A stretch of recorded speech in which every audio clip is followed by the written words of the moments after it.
നേരത്തെ ഞങ്ങൾ ഇസ്രയേലിന്റെ കൂടെയാണ് എന്ന് പറയാൻ ഇന്ത്യൻ പ്രധാനമന്ത്രി തയ്യാറായി. ഇപ്പോ അതേ നിലപാട് ലോകമാകെ നിങ്ങൾ പിൻവാങ്ങൂ, ആക്രമണം നിർത്തൂ, അധിനിവേശ പ്രദേശങ്ങളിൽ നിന്ന് പുറത്തു കടക്കൂ എന്നാവശ്യപ്പെടുമ്പോ അതിന്റെ കൂടെ നിൽക്കാൻ നമ്മുടേതുപോലൊരു ഒരു രാജ്യത്തിന് സാധിക്കുന്നില്ല. സിയോണിസ്റ്റുകളുടെ കൂടെ ചേർന്ന് നിൽക്കുന്നു. സിയോണിസ്റ്റുകളുടെ കൂടെ ചേർന്ന് നിൽക്കാൻ നമ്മുടെ രാജ്യത്തെ RSSന് മടിയില്ല. RSS നേതൃത്വം അംഗീകരിച്ചിട്ടുള്ള BJPക്കും മടിയില്ല. അതുകൊണ്ടാണ് നമ്മുടെ രാജ്യത്തെ പ്രതിനിധീകരിക്കുന്ന ഇന്നത്തെ കേന്ദ്രഭരണം രാജ്യത്തിന്റെ പൊതുവായ നിലപാടിനെതിരായി ഇതേവരെ നാം തുറന്നു വന്ന നിലപാടിൽ നിന്ന് വ്യത്യസ്തമായ ഒരു നില സ്വീകരിച്ചത് എന്നത് നാം കാണേണ്ടതായിട്ടുണ്ട്. കഴിഞ്ഞ വർഷം ഇവിടെ കോഴിക്കോട് ആക്രമിക്കപ്പെട്ടുകൊണ്ടിരിക്കുന്ന, കൊല ചെയ്യപ്പെട്ടുകൊണ്ടിരിക്കുന്ന പാലസ്തീൻ ജനതയോട് ഐക്യദാർഢ്യം പ്രകടിപ്പിക്കാൻ നാം ഒരു വിപുലമായ യോഗം സംഘടിപ്പിച്ചത് ഓർക്കുകയാണ്. കേരളം വലിയ തോതിൽ ആ ഐക്യദാർഢ്യത്തിന് അണിചേർന്നു. CPIM ആയിരുന്നു ഫലപ്രദമായി അതിന് നേതൃത്വം കൊടുത്തത്. പിന്നീട് ചിലര് CPIM എന്തോ അരുതാത്തത് ചെയ്യുകയാണ്, അല്ലെങ്കിൽ ചെയ്തിരിക്കുകയാണ്, അതല്ലെങ്കിൽ ചെയ്തുകൊണ്ടിരിക്കുകയാണ്, ഇത് ഇവരുടെ ഒരു പ്രത്യേക രീതിയായി മാറുകയാണ് എന്നെല്ലാമുള്ള പ്രചരണം വലിയ തോതിൽ അഴിച്ചുവിട്ടത് നമ്മുടെ എല്ലാ ശ്രദ്ധയിലുള്ളതാണ്. എന്തോ പ്രത്യേകം ആളുകളെ പ്രീണിപ്പിക്കുന്നതിന് വേണ്ടിയാണ് ഇത്തരത്തിലുള്ള നടപടികൾ സ്വീകരിക്കുന്നത് എന്നാണ് കേരളത്തിൽ ചിലര് പ്രചരിപ്പിക്കാൻ ശ്രമിച്ചത്. ആ പ്രചരിപ്പിക്കുന്ന അല്ലെങ്കിൽ അത്തരം പ്രചരണങ്ങൾക്ക് നേതൃത്വം കൊടുത്ത ആളുകൾക്ക് പ്രത്യേക ഉദ്ദേശമുണ്ടായിരുന്നു. മാത്രമല്ല, ഇതിന്റെ ഗുണഫലം, ആ പ്രചരണത്തിന്റെ ഗുണഫലം അനുഭവിക്കാൻ തയ്യാറായ കൂട്ടര് ഈ കാര്യത്തിൽ ഒരു ഘട്ടം വരെ തികഞ്ഞ മൗനമായിരുന്നു പാലിച്ചത്. അതിനുള്ള കാരണവും ആ ഘട്ടത്തിൽ നമ്മൾ എല്ലാവരും കണ്ടതാണ്. രാജ്യത്ത് 2 തെരഞ്ഞെടുപ്പുകൾ നടക്കുന്നുണ്ടായിരുന്നു. ആ തെരഞ്ഞെടുപ്പുകൾ കഴിയുന്നത് വരെ ഇതുമായി ബന്ധപ്പെട്ട് ഒന്നും പ്രതികരിക്കേണ്ടതില്ല എന്നവർ നിശ്ചയിച്ചു. മാത്രമല്ല, അഖിലേന്ത്യാ അടിസ്ഥാനത്തിൽ പ്രതികരിക്കേണ്ടതില്ല എന്ന നിലയും ചിലരെടുത്തു. ഇതൊന്നും ഇടതുപക്ഷത്തിനോ CPIMനോ ബാധകമായ ഒന്നായിരുന്നില്ല. കാരണം പാലസ്തീൻ വിഷയം ഒരു പുതിയ വിഷയമല്ല രാജ്യത്തിനു മുന്നിൽ, ലോകത്തിനു മുന്നിൽ.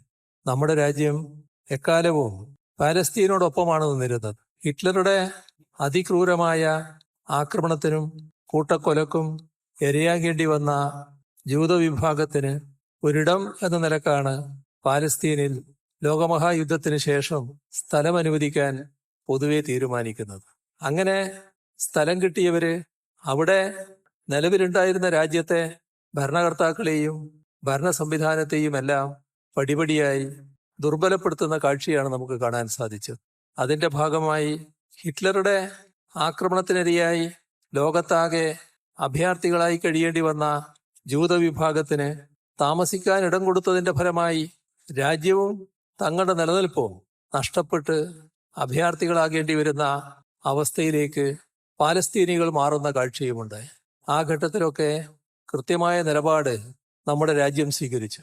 പാലസ്തീനെയാണ് നാം അംഗീകരിച്ചത്, ഇസ്രയേലിനെ അംഗീകരിച്ചില്ല. നമ്മുടെ പാസ്പോർട്ടിൽ, ഇന്ത്യൻ പൗരർക്ക് നൽകുന്ന പാസ്പോർട്ടിൽ ഇസ്രയേലിൽ പോകാൻ അനുമതിയില്ല എന്നത് രേഖപ്പെടുത്തി. ഒരു നയതന്ത്ര ബന്ധവും ഇസ്രയേലുമായി ഉണ്ടായില്ല. ചേരിചേരാ സമ്മേളനം ഡൽഹിയിൽ ചേർന്നപ്പോൾ ജവഹർലാൽ നെഹ്റുവിന്റെ കൂടെ പാലസ്തീൻ നേതാവ് യാസർ അറാഫത്ത് ഒന്നിച്ചു നിന്നുകൊണ്ടാണ് ജനങ്ങളെ അഭിസംബോധന ചെയ്യുന്നത്. അത്രമാത്രം പാലസ്തീനെ അംഗീകരിക്കുന്ന നിലപാടാണ് നമ്മുടെ രാജ്യം പൊതുവെ സ്വീകരിച്ചത്. എന്നാൽ ആ രാജ്യം പിന്നീട് മാറി. ആ മാറ്റം കോൺഗ്രസിനുമുണ്ടായി. ആ മാറ്റം BJP ഗവൺമെന്റ് വന്നതോടെ അതിവേഗതയിലായി. ഇതിന്റെയെല്ലാം ഫലമായി തങ്ങൾ ഇസ്രയേലിനോടൊപ്പമാണ് എന്ന് പ്രഖ്യാപിക്കുന്ന ഇന്ത്യൻ പ്രധാനമന്ത്രിയെ നാം കണ്ടു. നമ്മുടെ രാജ്യം നാണം കെട്ട് തലതാഴ്ത്തേണ്ട അവസ്ഥ വന്നു. ഇതെല്ലാം നേരത്തെ ഉണ്ടായ സംഭവങ്ങളാണ്. ഇപ്പോ അതിക്രൂരമായ കൂട്ടക്കശാപ്പ് നടന്നുകൊണ്ടിരിക്കുന്നു. ഗാസയിലെ തുടർച്ചയായ ആക്രമണം ഇസ്രയേൽ നടത്തിക്കൊണ്ടിരിക്കുന്നു. 10,000 മരിച്ചു വീഴുന്നു. ഔദ്യോഗിക കണക്ക് തന്നെ 41,000 കൊല ചെയ്യപ്പെട്ടു എന്നാണ്. അതിന്റെ എത്രയോ മടങ്ങാണ് യഥാർത്ഥത്തിൽ കൊല ചെയ്യപ്പെട്ടു. അതില് കുഞ്ഞുങ്ങള്, സ്ത്രീകള്, ആയിരങ്ങൾ കൊല ചെയ്യപ്പെട്ടിരിക്കുന്നു. കെട്ടിടങ്ങൾ തകർക്കുന്നു. ആ കെട്ടിട അവശിഷ്ടങ്ങൾക്കുള്ളിൽ 10,000-ൽ പരം ആളുകൾ മണ്ണിനോട് ചേർന്നിരിക്കുന്നു. അവരെ രക്ഷപ്പെടുത്താൻ കഴിഞ്ഞില്ല.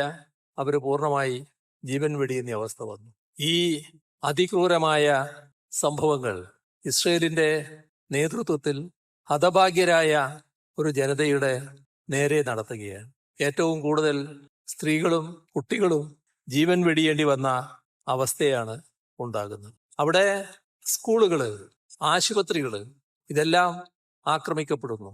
സ്കൂളുകളിൽ ചിലയിടങ്ങളിൽ അഭയാർത്ഥി ക്യാമ്പുകൾ ഉണ്ടായിരുന്നു. പൂർണ്ണമായി കൊല ഉദ്ദേശിച്ച് കൂട്ടക്കൊല അവിടെ ഇസ്രയേൽ നടത്തുകയാണ്. അങ്ങനെ ലോക മനസാക്ഷിയെ അങ്ങേയറ്റം വിറങ്ങലിപ്പിച്ച ഒരുപാട് സംഭവങ്ങൾ, കൃത്യമായ വംശഹത്യ, അതാണ് പാലസ്തീനിൽ നടമാടുന്നത്. ഇത് ഏതെങ്കിലും ഒരു പ്രത്യേക വിഭാഗത്തിന്റെ പ്രശ്നമായിട്ട് മാത്രം കാണേണ്ട കാര്യമല്ല.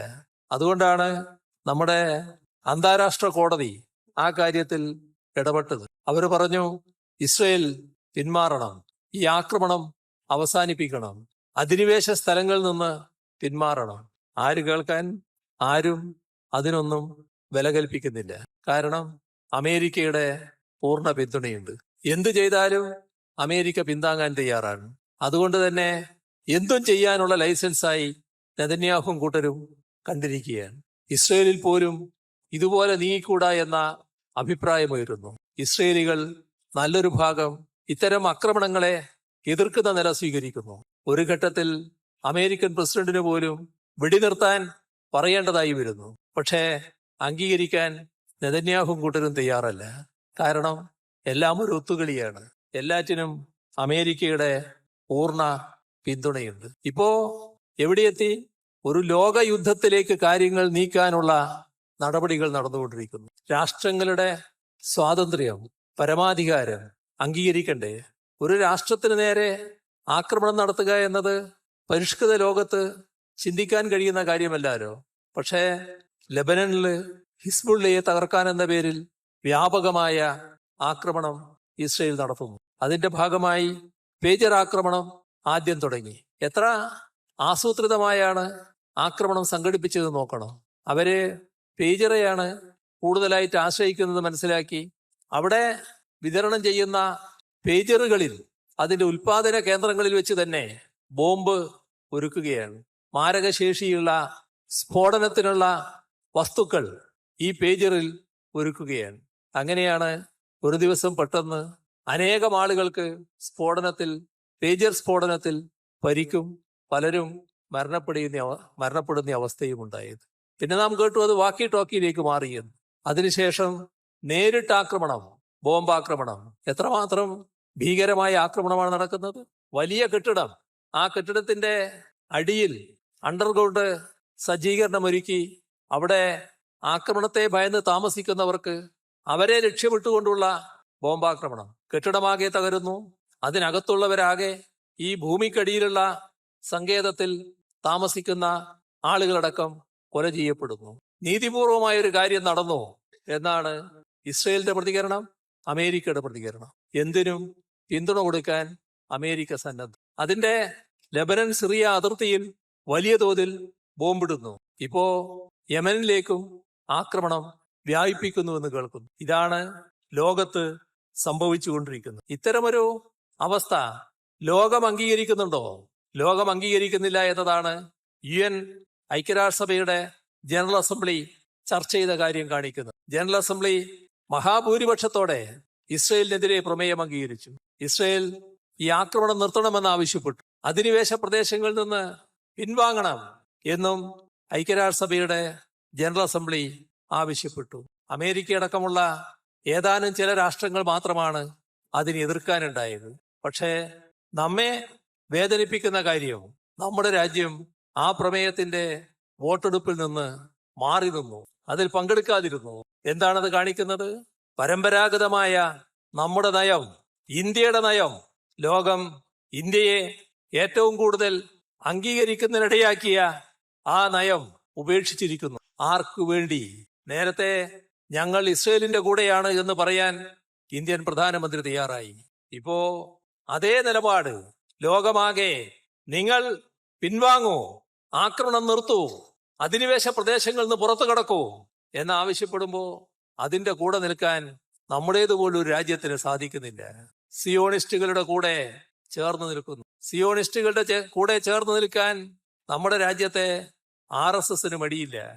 RSS നേതൃത്വം അംഗീകരിച്ചിട്ടുള്ള BJPക്കും മടിയില്ല.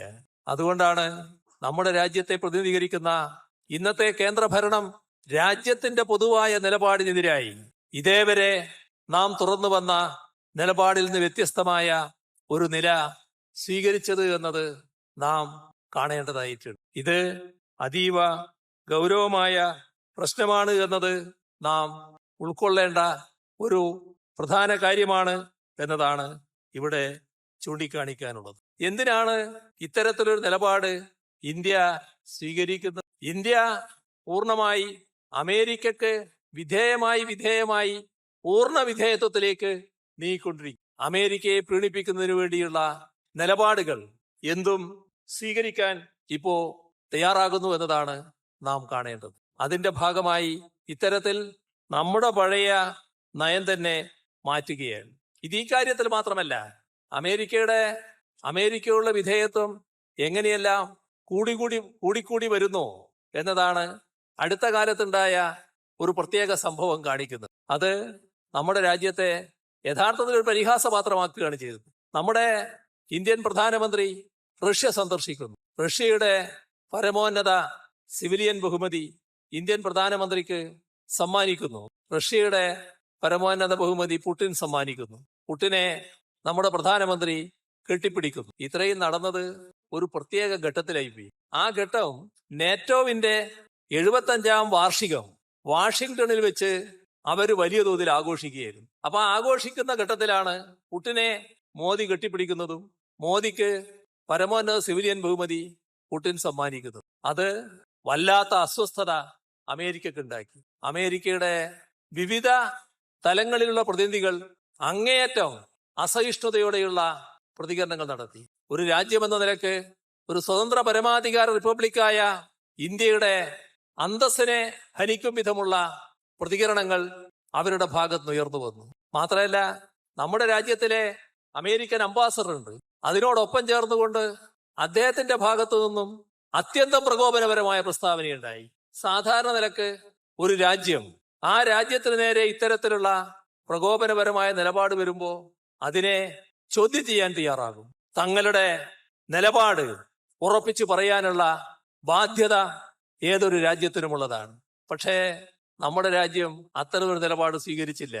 അമേരിക്കയുടെ മനസ്സ് മുഷിഞ്ഞപ്പോ ആ മുഷിഞ്ഞ മനസ്സിനെ എങ്ങനെ തൃപ്തിപ്പെടുത്താനാകും എന്നാണ് ഇന്ത്യ ആലോചിച്ചത്.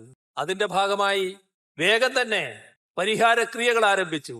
ആ പരിഹാരക്രിയയുടെ ഏറ്റവും പ്രധാനപ്പെട്ട ഭാഗമായിരുന്നു ഉക്രൈനിലേക്കുള്ള മോദിയുടെ സന്ദർശനം. അവിടെ മോദി എത്തി അവിടുത്തെ പ്രസിഡന്റ് സെലൻസ്കിയെ കെട്ടിപ്പിടിച്ചു. മാത്രമല്ല, തൊട്ടു പിന്നാലെ ന്യൂയോർക്കിൽ വെച്ചും സെലൻസ്കിയെ കണ്ടു. അമേരിക്കയുടെ മനസ്സ് ശാന്തമായി. ഇന്ത്യ തങ്ങളോടൊപ്പം തന്നെയാണ് എന്ന് അവർ ഉറപ്പിച്ചു. ഇവർക്ക് ഇതിന്റെ ഭാഗമായി ഐക്യരാഷ്ട്രസഭയുടെ ജനറൽ അസംബ്ലിയിലടക്കം രാജ്യത്തിൻ്റെതായ നിലപാട് തുടരാൻ കഴിഞ്ഞില്ല എന്നതാണ് കാണാൻ നമുക്ക് സാധിക്കുന്നത്. രാജ്യത്തിന്റെ നിലപാട് ഉപേക്ഷിക്കുന്നു. ഇവിടെ ലോകത്താകെ ഉയർന്നു വരുന്ന ഒരഭിപ്രായം, ഈ ആക്രമണം നടത്തിക്കൊണ്ടിരിക്കുന്ന ഇസ്രയേലിന് ആയുധങ്ങൾ നൽകാൻ പാടില്ല എന്നത് പൊതുവെ ഉയരുന്ന ഒരാവശ്യമാണ്.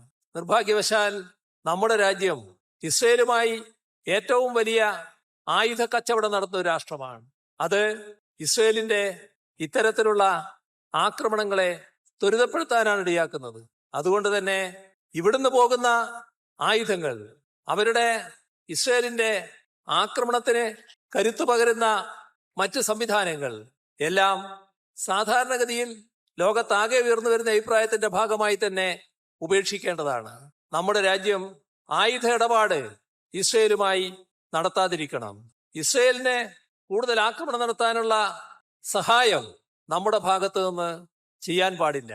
ദ്വിരാഷ്ട്ര ഫോർമുലയാണ് എല്ലാ ഘട്ടത്തിലും നമ്മളും ഇന്ത്യയും ലോകവും ഈ കാര്യത്തിൽ മുന്നോട്ട് വെച്ചിട്ടുള്ളത്. ഇപ്പോ അതാകെ തള്ളിക്കൊണ്ടുപോകുന്ന നിലയാണ് ഈ വിഭാഗം നമ്മുടെ രാജ്യത്തിലെ ഭരണാധികാരികൾ സ്വീകരിക്കുന്നത് എന്നത് നാം കാണേണ്ടതായിട്ടുണ്ട്. ഇത് ഞങ്ങൾ പറയുമ്പോൾ അത് ഏതെങ്കിലും തരത്തിലുള്ള ഏതെങ്കിലും ഒരു വിഭാഗത്തെ പ്രീണിപ്പിക്കലായിട്ട് കാണേണ്ടതായിട്ടില്ല. ഇന്നത്തെ ലോകവുമായി ബന്ധപ്പെട്ട് നമ്മുടെ രാജ്യത്ത് RSS നേതൃത്വത്തിൽ BJP ഗവൺമെന്റ് സ്വീകരിക്കുന്ന തെറ്റായ നടപടിയെ തുറന്നു കാണിക്കൽ ഏറ്റവും പ്രധാനപ്പെട്ട ഒന്നാണെന്നാണ് ഞങ്ങൾ കാണുന്നത്. അത് നമ്മുടെ രാജ്യത്തിനാകെ ചെയ്യാൻ സാധിക്കണം. ഇത് രാജ്യത്തിന്റെ നയമല്ല, സംഘപരിവാറിന്റെ നയമാണ്. സിയോണിസ്റ്റുകളുമായി ഇരട്ട സഹോദരങ്ങളെ പോലെ നീങ്ങുന്നവരാണ് RSS. അതിന്റെ ഭാഗമായി അവരെ പൂർണ്ണമായി പിന്താങ്ങുന്ന നില വരികയാണ്. മറ്റു വിശദാംശങ്ങളിലേക്ക് ഞാൻ പോകുന്നില്ല. ഇതെല്ലാം ഒരു നയത്തിന്റെ ഭാഗമാണ്. നേരത്തെ ഹിറ്റ്ലർ ജൂതരെ ആക്രമിച്ചപ്പോ ആ ആക്രമണ രീതിയെ അനുകരണീയമായ മാതൃക എന്നായിരുന്നു RSS കണ്ടിരുന്നത്. കാരണം ജർമ്മനിയുടെ ആഭ്യന്തര പ്രശ്നം പരിഹരിക്കാൻ ഹിറ്റ്ലർ സ്വീകരിച്ച മാർഗം ഭാരതത്തിനും അനുകരിക്കാവുന്നതാണ് എന്നാണ് നേരത്തെ സംഘപരിവാർ കണ്ടുവച്ചിട്ടുള്ളത്. അവരുടെ തലതൊട്ടപ്പന്മാർ തന്നെ അതെല്ലാം രേഖപ്പെടുത്തിയും വെച്ചിട്ടുണ്ട്. അതേ നയം അത് വംശഹത്യയായിരുന്നു.